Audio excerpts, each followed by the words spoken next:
Hi, I'm SH1, and it's time to tell you the story of my people. Well, not exactly.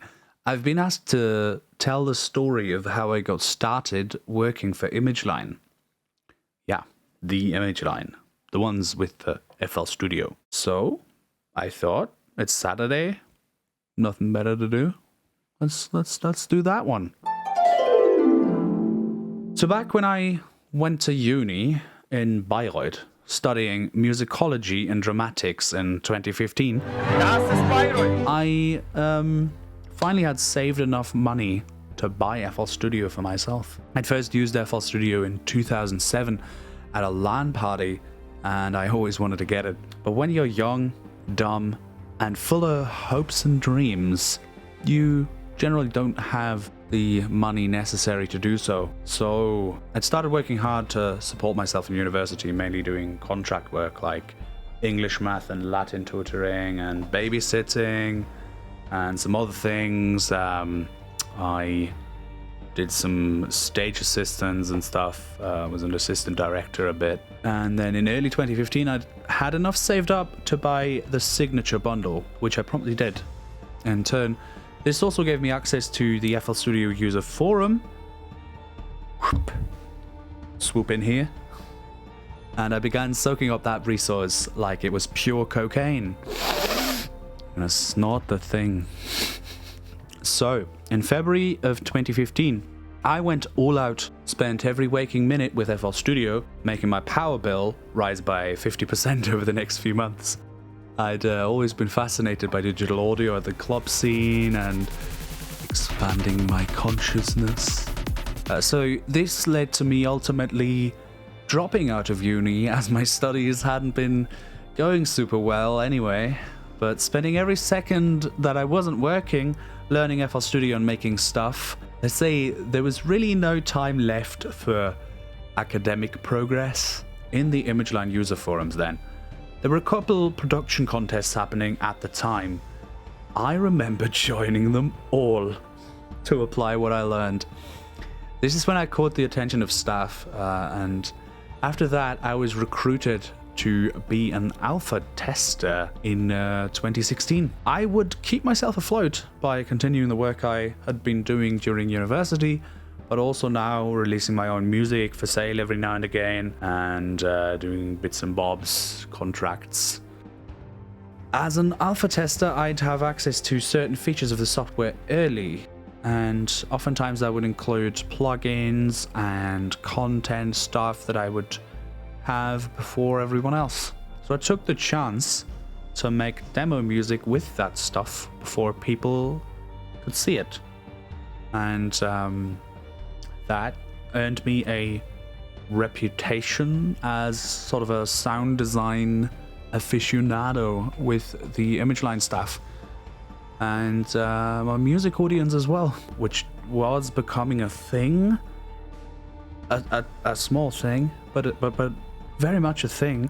Sorry, I have to scroll for a bit. Sorry, this is all written. Someone signed off on this. I would also start my second run of university in 2016, studying to be an audio engineer / producer this time, which is a little more fitting, I guess. I then started streaming music production and weekly music feedback to Twitch later in 2016. Yeah, I would often see members of ImageLine staff in the audience, obviously checking out what I was doing. Through Twitch, I also met Robin and Tom,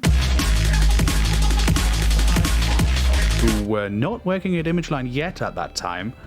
Now they obviously both work in technical support. I'd already known about Tom from a mutual friend in my time at uni, so that immediately broke the ice between us. 2017, right? 2017. I can't talk about this one because there's an NDA involved. I'm pretty sure it's still valid, even though I'm no longer doing the thing that I was doing.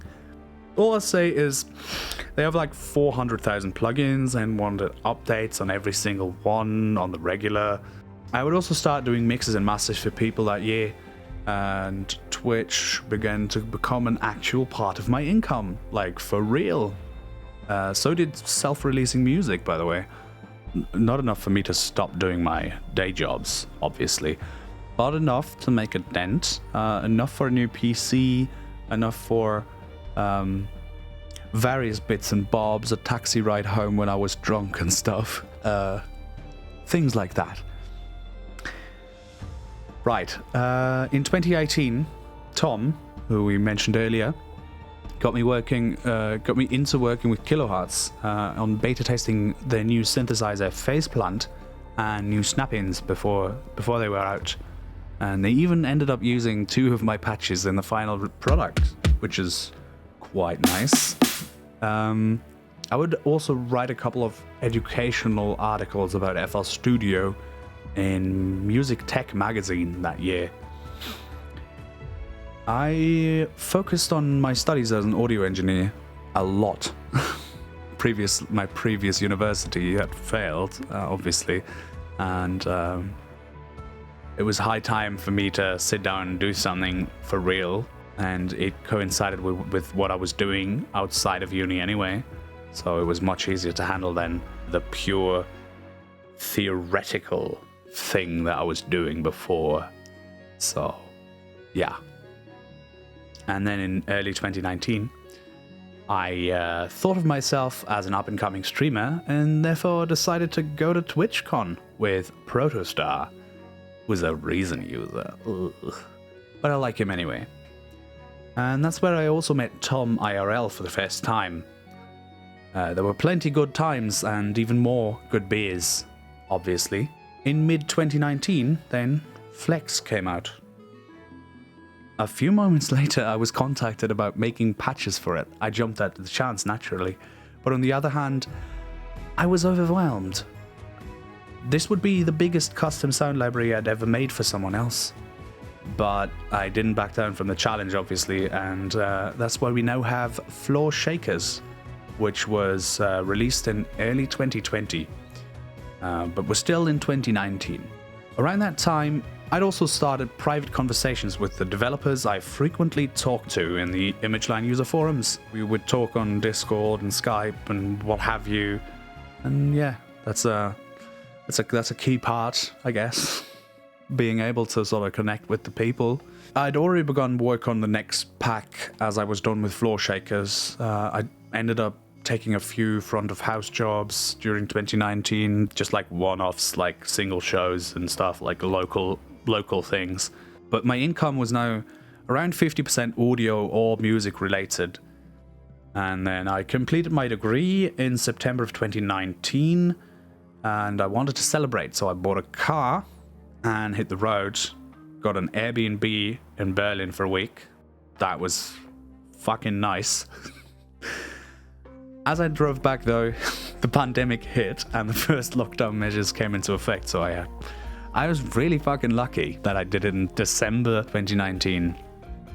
Anyway, I kept streaming, making little quick tip videos on YouTube as I picked up a copy of Vegas Pro on the cheap from Humble Bundle. Humble Bundle is a thing. You should maybe check it out. Sometimes they have creative software. I met more and more interesting people through Twitch, mostly because in real life there wasn't really a way to meet people in real life, right? And there still isn't. Yes. Then, a few weeks later, after Jump Up Repertoire... I know.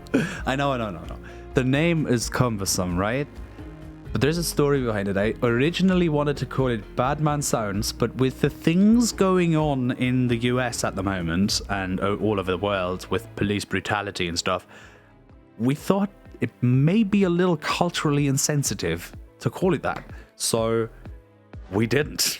Anyway, shortly after it was released in July of 2020, I was contacted again to do FL Studio Guru videos with the clear intent on it being a long-term full-time position. I didn't know what to say at first or why it was chosen, but looking back, it actually does make a whole lot of sense why they chose to approach me instead of anyone else. Bearing in mind that I had also mentioned to staff that I was getting tired of the purely freelance grind that I'd been on for the better part of 10 years now. So something more permanent like this really was a godsend. And I'm saying this as a convinced atheist. I couldn't believe my luck, and to this day it feels like a little surreal still, tuning into the Image Line YouTube channel and hearing my own voice on it. Welcome. After some initial tests, then, we arrived at a video workflow that would be the one to use going forward. Safe to say, I've not been able to do the streaming thing a lot ever since Image Line threw me into the deep end with no arm floats. And here we are now, roughly half a year into it.